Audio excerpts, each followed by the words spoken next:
बिश्नोई ने अपनी स्कूलिंग खत्म करने के बाद चंडीगढ़ के डीएवी कॉलेज में एडमिशन लिया, जिसकी वजह से लॉरेंस बिश्नोई ने वो कदम उठाया जो कि सिर्फ और सिर्फ आप एक मूवी में ही एक्सपेक्ट कर सकते हो। लॉरेंस बिश्नोई ने अलग अलग स्टेट्स की गैंग को एक साथ मिलाने का निर्णय लिया। अब जग्गू भगवानपुरिया और विक्की फजल्का एक अंडरवर्ल्ड के जाने माने क्रिमिनल थे। इनके ऊपर बहुत सारे मर्डर्स का आरोप भी था। आगे जाके जग्गू भगवानपुरिया लॉरेंस बिश्नोई का गुरु भी बनता है।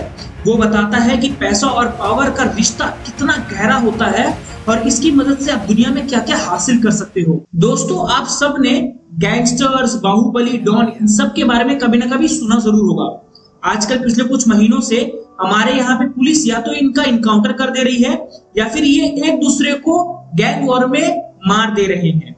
लेकिन पिछले कुछ दिनों से एक खबर निकल के आ रही है कि आतिक अहमद नाम के एक बाहुबली को हमारे यहाँ पे खुलेआम 3 लोगों ने गोली मारकर उनकी हत्या कर दी। ये सब हो रहा है आजकल हमारे बाहुबली और गैंगस्टर्स के साथ में। लेकिन इन सब के बीच हमारे यहाँ पे एक ऐसा भी गैंगस्टर है जो कि इंडिया का नंबर 1 गैंगस्टर माना जाता है। एक ऐसा भी गैंगस्टर है जो कि नटोरियस गैंगस्टर के नाम से फेमस है और इस समय हिंदुस्तान के सबसे खतरनाक और सबसे सेफ जेल तिहाड़ जेल में कैद है। जी हाँ, मैं बात कर रहा हूँ लॉरेंस बिश्नोई के बारे में। लॉरेंस बिश्नोई ये अंडरवर्ल्ड की दुनिया में कोई मामूली नाम नहीं है, बल्कि ये हिंदुस्तान का नंबर 1 गैंगस्टर कहे जाने वाला इंसान है। लॉरेंस बिश्नोई ये वही इंसान है जिसकी गैंग ने पंजाब के फेमस सिंगर सिद्धू मूसेवाला का गोली मार के मर्डर कर दिया। लॉरेंस बिश्नोई ये वही गैंगस्टर है जिसने सलमान खान को खुलेआम जान से मार देने की धमकी दी है। लॉरेंस बिश्नोई ये वही इंसान है जो कि इंडिया की सेफेस्ट जेल तिहाड़ जेल में बैठकर खुलेआम लाइव चैनल पे अपना इंटरव्यू दे रहा है। इससे आप समझ सकते हैं कि लॉरेंस बिश्नोई का दबदबा अंडरवर्ल्ड में कितना ज्यादा है। लेकिन लॉरेंस बिश्नोई ऐसा कर क्यों रहा है? लॉरेंस बिश्नोई की गैंग ने सिद्धू मूसेवाले का मर्डर क्यों किया? लॉरेंस बिश्नोई सलमान खान को क्यों मारना चाह रहा है? और लॉरेंस बिश्नोई ये गैंगस्टर आजकल इतना बड़ा यूथ आइकन क्यों बन रहा है? क्या ये लॉरेंस बिश्नोई एक देशभक्त है या फिर एक गैंगस्टर है? इस सब के बारे में आज की इस वीडियो में हम लोग डिटेल में बात करने वाले हैं। लेकिन उससे पहले अगर आप हमारे चैनल पे पहली बार आए हैं तो हमारे चैनल को सब्सक्राइब कर लीजिए, वीडियो को लाइक कर दीजिए, वीडियो को शेयर कर दीजिए और बढ़ते हैं अपनी वीडियो की तरफ। तो लॉरेंस बिश्नोई के बारे में जानने से पहले हमें उसकी अर्ली लाइफ में जानना पड़ेगा, उसकी हिस्ट्री के बारे में जानना पड़ेगा। लॉरेंस बिश्नोई का जन्म 22 फरवरी 1992 में फजील्का पंजाब के एक छोटे से शहर में हुआ था। लॉरेंस बिश्नोई जब पैदा हुआ तो लॉरेंस बिश्नोई दूध की तरह एकदम सफेद था, जिसकी वजह से उसकी मम्मी ने उसका नाम लॉरेंस रखा। लॉरेंस का मतलब होता है दूध की तरह सफेद और तब से उसका नाम लॉरेंस बिश्नोई पड़ गया। लॉरेंस बिश्नोई के पिताजी एक बहुत ही ईमानदार पुलिस ऑफिसर थे और वो हमेशा से चाहते थे कि लॉरेंस बिश्नोई बड़ा होकर एक आईपीएस ऑफिसर बने। लॉरेंस बिश्नोई का बचपन भी एक मामूली बच्चे की तरह ही बीता। लॉरेंस बिश्नोई हमेशा से पढ़ने में काफी अच्छा था और स्पोर्ट्स में बड़ी रुचि रखा करता था। लॉरेंस बिश्नोई अपनी माँ का बड़ा लाडला था। उसकी वजह से उसकी माँ ने उसकी हर एक छोटी से छोटी जरूरतों को भी पूरा किया था। जो लोग लॉरेंस बिश्नोई को जानते हैं वो ये भी बताते हैं कि लॉरेंस बिश्नोई बहुत ही डिसिप्लिन स्टूडेंट हुआ करता था और अपने दोस्तों को हमेशा बुरी आदतों से दूर रहने की एडवाइस दिया करता था। लॉरेंस बिश्नोई ने अपनी स्कूलिंग खत्म करने के बाद चंडीगढ़ के डीएवी कॉलेज में एडमिशन लिया। लॉरेंस बिश्नोई वहां पे 3 लोगों से मिला, गोल्डी बरार, विक्की मुदेखेड़ा और संपत नेहरा। अब ये 3 लोगों के बारे में आप ध्यान से याद रखना क्योंकि ये आगे जाके उसके गैंग में बहुत ही इंपॉर्टेंट रोल प्ले करने वाले थे। लॉरेंस बिश्नोई अमीर और गुड लुकिंग होने की वजह से कॉलेज में बहुत जल्दी फेमस हो गया और एक एलिजिबल कैंडिडेट बन गया स्टूडेंट इलेक्शन में खड़े होने के लिए। उस टाइम पे उसके सीनियर विद्यु मधुखेड़ा ने लॉरेंस बिश्नोई को ये एडवाइस भी दिया कि उसे स्टूडेंट इलेक्शन में जरूर खड़ा होना चाहिए। उसकी बात मानकर लॉरेंस बिश्नोई ने student organisation of Punjab university का स्थापना किया। ये ऑर्गेनाइजेशन आज भी पंजाब यूनिवर्सिटी में मौजूद है, बल्कि लॉरेंस बिश्नोई पिछले 10 साल से पुलिस की हिरासत में है। कुछ लोग ये भी बताते हैं कि लॉरेंस बिश्नोई हमेशा से एक डिटर्मिनेशन और एक मास्टर प्लानर के नाम से जाना जाता था। उसे किसी भी प्रॉब्लम से निकलने के लिए एक मास्टर प्लान उसके पास हमेशा तैयार रहता था और यही उसका हमेशा से एक यूएसपी, एक सबसे इंपॉर्टेंट फैक्टर था। और आगे जाके अंडरवर्ल्ड में भी लॉरेंस बिश्नोई हमेशा एक मास्टर प्लानर के नाम से जानने लगा। बहुत ज्यादा कैंपेनिंग, बहुत ज्यादा एडवर्टाइजमेंट करने के बावजूद भी लॉरेंस बिश्नोई अपने कॉलेज के स्टूडेंट इलेक्शंस को हार जाता है और यहीं पे बहुत सारे लोग ये भी बताते हैं कि यही हार लॉरेंस बिश्नोई की क्रिमिनल करियर में, अंडरवर्ल्ड करियर में सबसे पहला कदम भी रखता है। लॉरेंस बिश्नोई को बचपन से ही कभी हारना पसंद नहीं था। लॉरेंस बिश्नोई ने बचपन से ही कभी हार का सामना नहीं किया था। उसे हारना अपनी बेइज्जती लगती थी। लॉरेंस बिश्नोई कभी भी अपनी हार को संभाल नहीं पाता था। इसकी वजह से लॉरेंस बिश्नोई जब स्टूडेंट इलेक्शंस में हारा तो आए दिन उसकी ऑपोजिशन पार्टी के साथ भिड़ंत होने लगी। एक दिन जब बात हद से ज्यादा बढ़ गई तो लॉरेंस बिश्नोई ने एक गन खरीदी और उसने पॉलिटिकल पार्टी के लीडर को सीधे जाके कन्फ्रंट किया और इस कन्फ्रंटेशन में एक दूसरे के ऊपर इन लोग ने गोलियां भी बरसा दी और शूट आउट भी किया। 2011 में इसी शूट आउट की वजह से लॉरेंस बिश्नोई के नाम पर सबसे पहला FIR रजिस्टर्ड हुआ और यही कहा जाता है कि लॉरेंस बिश्नोई का सबसे पहला कदम बना अंडरवर्ल्ड की दुनिया पर। अब जब लॉरेंस बिश्नोई ने शूट आउट कर दिया, उसके ऊपर FIR हो गया, तो उसे ये बात समझ में आ गई कि जिन लोगों से उसने पंगा लिया है वो कोई छोटे मोटे लोग नहीं है।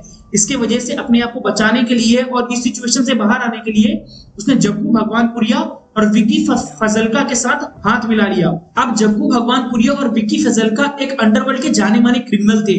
इनके ऊपर बहुत सारे मर्डर्स का आरोप भी था। आगे जाके जग्गू भगवानपुरिया लॉरेंस बिश्नोई का गुरु भी बनता है।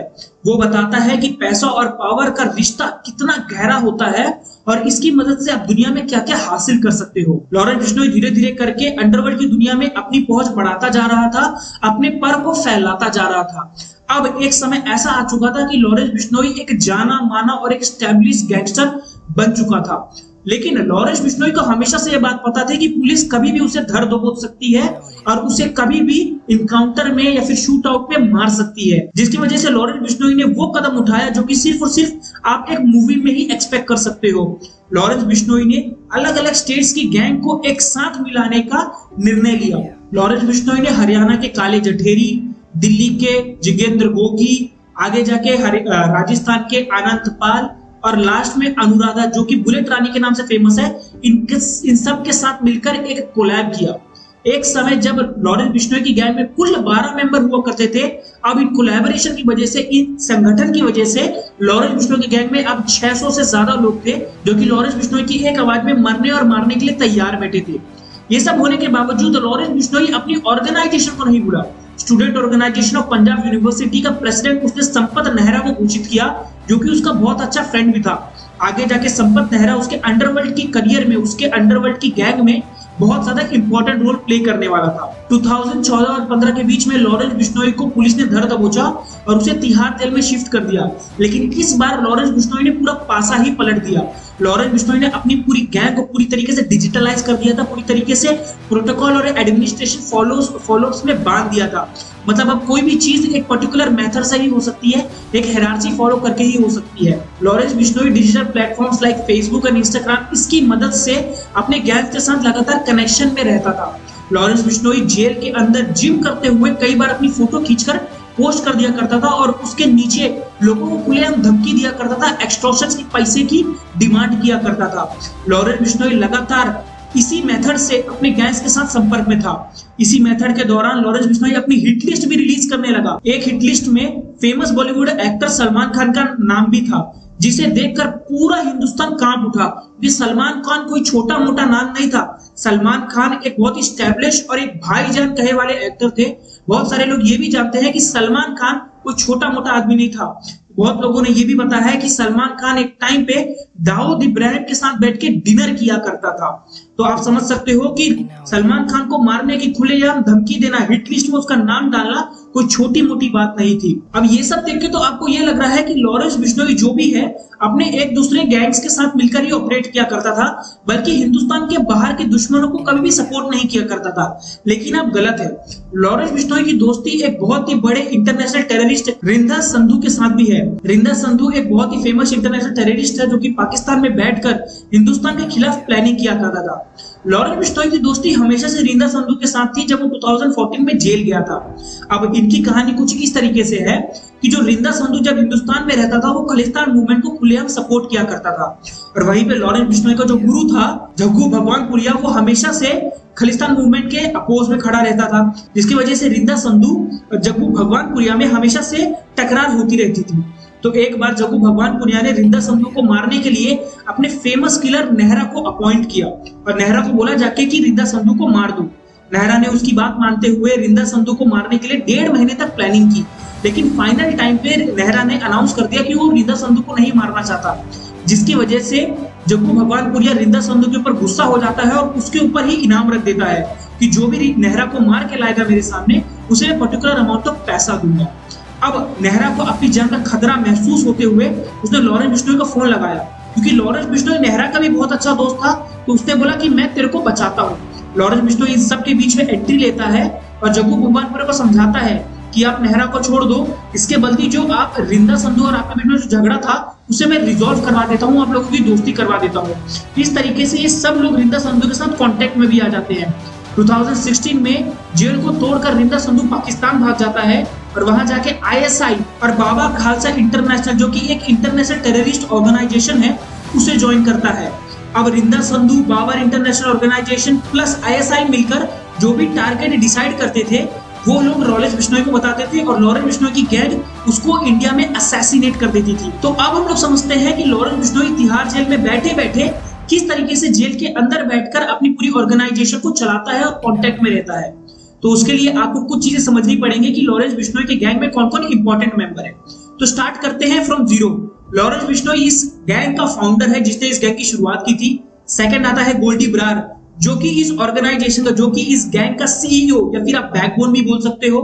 थर्ड आता है लॉरेंस बिश्नोई का कजिन सचिन बिश्नोई, जो कि इस गैंग का एचआर है, मतलब कि जो भी रिक्रूटमेंट होने वाली है वो सब सचिन बिश्नोई देखता है।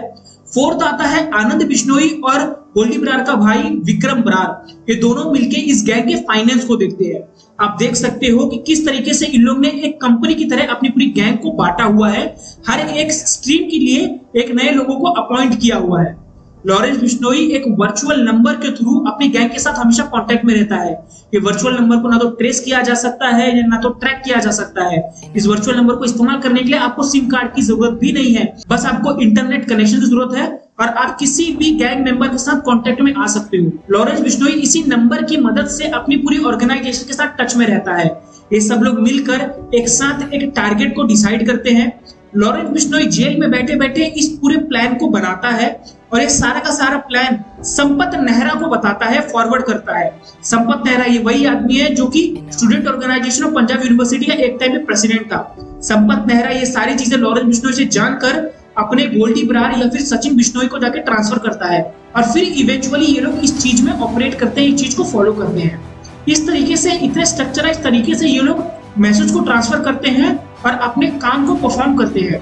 लॉरेंस बिश्नोई की जो गैंग है वो एनोनिमिटी को फॉलो करती है। एनोनिमिटी मतलब कि इनके गैंग का कोई भी मेंबर अपने से सिर्फ एक ऊपर वाले हिरार्ची मेंबर को ही जानता रहेगा, उसके अलावा उसको गैंग के किसी भी मेंबर के बारे में कोई भी खबर नहीं रहेगी। यहाँ तक कि जब ये लोग कोई ऑपरेशन डिसाइड करते हैं तो ये लोग उस ऑपरेशन के मेंबर के साथ ये तक शेयर नहीं करते कि उस ऑपरेशन में कितने सारे मेंबर्स इन्वॉल्व है, ताकि एक दूसरे की आइडेंटिटी ये लोग पहचान ना सके और एक दूसरे को अगर पहचान नहीं पाएंगे तो सब लोगों की सेफ्टी सलामत रहेगी।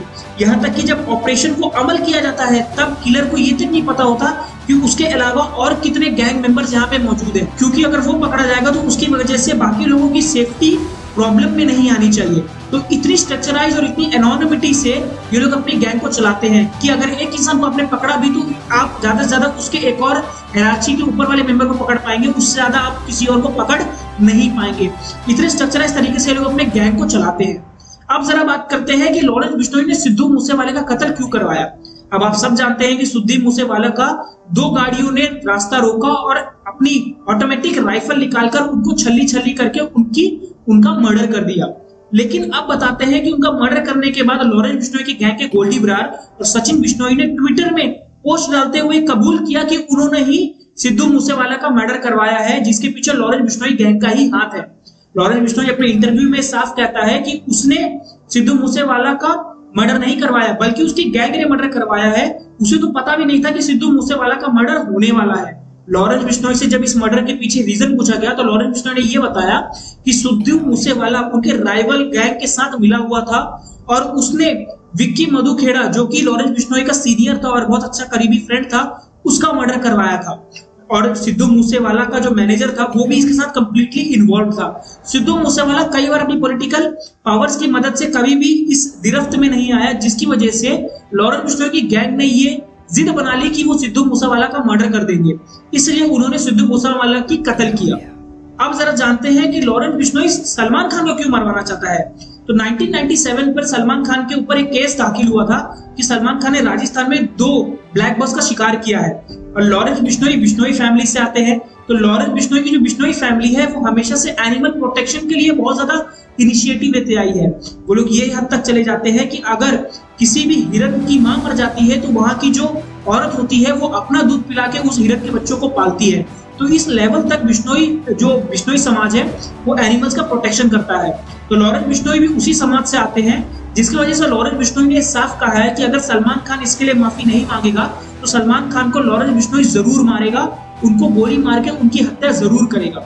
इसके लिए एक बार लॉरेंस बिश्नोई ने एक प्लान भी बनाया था, जिस प्लान के अंदर 5 लोगों ने सलमान खान के पनवेल फार्म हाउस के सामने ही एक जगह रेंट पे ली थी और 2.5 महीने तक प्लानिंग की थी। उन लोग ने इस हद तक प्लानिंग की थी कि उस रास्ते में कितने गड्ढे हैं वो तक उन लोग ने गिन के रखा था। उन लोग ने ये तक बताया था कि सलमान खान की गाड़ी 25 किलोमीटर से ज्यादा की स्पीड इस रोड पे नहीं लेती, क्योंकि जब से उसके ऊपर हिट एंड रन का केस हुआ है तब से सलमान खान की गाड़ी हमेशा से 25 किलोमीटर से ज्यादा की स्पीड नहीं लेती।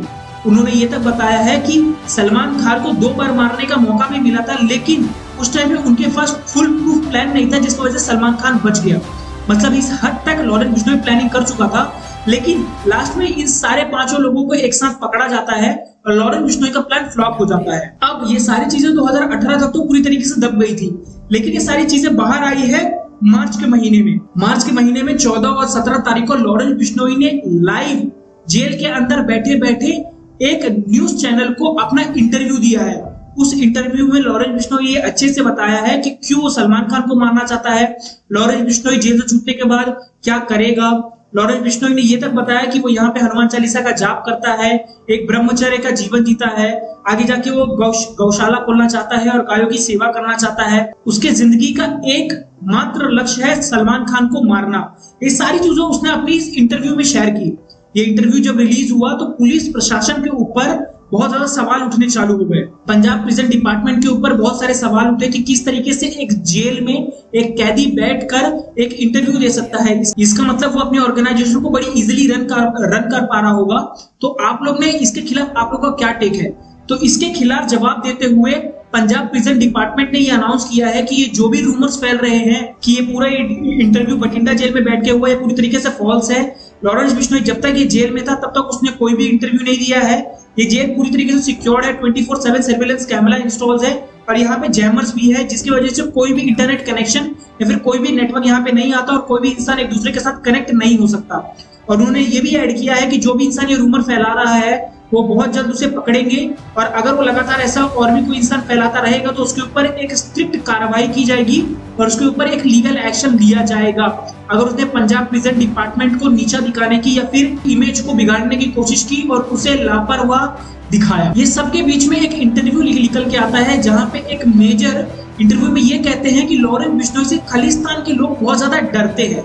जी हाँ, ये बात तो एकदम सच है कि पंजाब लॉरेंस बिश्नोई से बहुत नफरत भी करता है और उसके नाम से थर-थर कांपता है। इसके पीछे 3 रीजंस है। लॉरेंस बिश्नोई ने जिस समय पे अपना इंटरव्यू रिवील किया तो सिद्धू मूसेवाला के फादर ये कहते हैं कि जब उनका इंटरव्यू रिलीज हुआ तो मुझे ऐसा लगा कि मेरे घर पे टीवी के द्वारा बहुत सारे गैंगस्टर्स की एंट्री हो गई है। उनको ऐसा लगा कि उनके बेटे की दूसरी बार मौत हो गई है। ये सारे वर्ड से सिद्धू मूसेवाला के फादर के। अब पंजाब में लॉरेंस बिश्नोई का इतना बड़ा डर होने का सिर्फ 3 वजह है। सबसे पहला, जिस समय पे लॉरेंस बिश्नोई ने अपना इंटरव्यू दिया, उनका इंटरव्यू 14 मार्च से 17 मार्च के बीच में रिलीज हुआ। ये 2 पार्ट्स में रिलीज हुआ था और जिस समय पे ये इंटरव्यू रिलीज हुआ उसके अगले ही दिन सिद्धू मूसेवाला की बरखी मनाई जा रही थी, जिसकी वजह से पूरा जो पंजाब था वो पूरी गुस्से से बहक पड़ा कि एक दिन पहले ही लॉरेंस बिश्नोई ने अपना ये इंटरव्यू क्यों दिया, क्योंकि लॉरेंस बिश्नोई कहीं अपना पावर तो नहीं दिखाना चाहता। बहुत लोगों ने ये भी कहा है ये पूरी तरीके से इंसल्ट है कि किस तरीके से एक गैंगस्टर पंजाब प्रिजन में बैठकर एक इंटरव्यू दे रहा है। ये पूरी तरीके से इंसल्ट है हमारे डिपार्टमेंट की, हमारे फ्रीडम की, हमारे लीगल लॉ की। जो सेकंड रीजन आता है वो है कि जिस समय पे लॉरेंस बिश्नोई ने अपना इंटरव्यू दिया उसी समय अमृतपाल सिंह जो कि खालिस्तान मूवमेंट को लीड कर रहे थे, उनका अरेस्ट वारंट भी निकल गया। उनके साथ उनके बहुत सारे सपोर्टर्स को भी पकड़ा गया और उन सपोर्टर्स को आसाम के एक स्पेशल प्रिजन में सेंड कर दिया गया। अब बहुत सारे लोग इसके ऊपर सवाल उठा रहे थे कि वो इंसान जिनके ऊपर पहले से कोई लीगल केस ही नहीं है उन लोगों को आप आसाम के और भी स्ट्रिक्ट जेल में जाके ट्रांसफर कर रहे हैं। वहीं पे जो एक गैंगस्टर है जो कि खुलेआम बैठकर इंटरव्यू दे रहा है जेल में बैठकर, उसके खिलाफ आप उनको कोई भी एक्शन नहीं ले रहे, उसको कोई और सिक्योर जेल में आप शिफ्ट नहीं कर रहे। लोगों ने यह भी कहा है कि लॉरेंस बिश्नोई के पास इंटरनेट कनेक्शन भी है और मोबाइल फोन भी अवेलेबल है। वहीं पे उस समय पंजाब में पूरी तरीके से नेटवर्क को जाम कर दिया गया था और उन लोगों के पास कोई भी इंटरनेट कनेक्शन नहीं था। इन सब रीजन की वजह से पूरा पंजाब लॉरेंस बिश्नोई के खिलाफ खड़ा हो गया है और पूरी तरीके से भड़क गया है। वैसे पंजाब के लोग लॉरेंस बिश्नोई के नाम से बहुत ज्यादा डरते भी हैं, क्योंकि लॉरेंस बिश्नोई अपने इंटरव्यू में अपने आप को एक पेट्रियोट दिखाने की कोशिश कर रहा था, एक देशभक्त की नजर से दिखाने की कोशिश कर रहा था और सिद्धू मूसेवाला को एक गद्दार दिखाने की कोशिश कर रहा था। लॉरेंस बिश्नोई ने यह भी कहा है कि सिद्धू मूसेवाला ने कभी भी खुलकर आकर पाकिस्तान के खिलाफ कुछ नहीं बोला, खालिस्तान मूवमेंट के खिलाफ कुछ भी नहीं बोला, बल्कि लॉरेंस बिश्नोई खुलेआम पाकिस्तान और खालिस्तान मूवमेंट के अगेंस्ट खड़ा है। उसने ये भी कहा कि सिद्धू मूसेवाला अपने बहुत सारे गैंग के साथ मिला हुआ था, टेररिस्ट लोग के साथ मिला हुआ था, उसने ये भी क्लेम्स किए। लेकिन ये सारी चीजें लॉरेंस बिश्नोई अपने इंटरव्यू में कह रहा था। इसके जवाब में लॉरेंस बिश्नोई के फादर ने ये कहा है कि उन्होंने आर्मी में सर्व किया है और उन्हें तो ये सवाल जानना ही नहीं है कि कौन पेट्रियोट था और कौन गद्दार था, कि अगर जो इंसान का फादर इतने सालों तक मिलिट्री में सर्व कर चुका है उसका बेटा गद्दार हो ही नहीं सकता। ये कहना था सिद्धू मूसेवाला की फादर का। अब ये थी पूरी कहानी जो कि लॉरेंस बिश्नोई के इर्द गिर्द घूम रही थी, उनकी पूरी कहानी। जितना भी मुझे रिसर्च डिटेल मिला मैंने सब कुछ आपके सामने प्रेजेंट किया है। डिस्क्रिप्शन बॉक्स में आपको सारे रिसर्च पेपर्स में दे दूंगा, आप जाके उन सारे रिसर्च पेपर्स को देखिए और डिसाइड कीजिए कि आपका क्या ओपिनियन है। कमेंट सेक्शन में लिख के बताइए, मैं आपके ओपिनियंस का बड़ा वेट कर रहा हूँ। और ऐसे ही वीडियो को सपोर्ट देते रहिए। आप लोगों से हाथ जोड़ के प्रार्थना कर रहा हूँ कि प्लीज चैनल को सब्सक्राइब करो, आप लोगों की सपोर्ट की बहुत ज्यादा जरूरत है। मिलता हूं मैं आपको नेक्स्ट वीडियो में। बाय बाय, सायो नारा।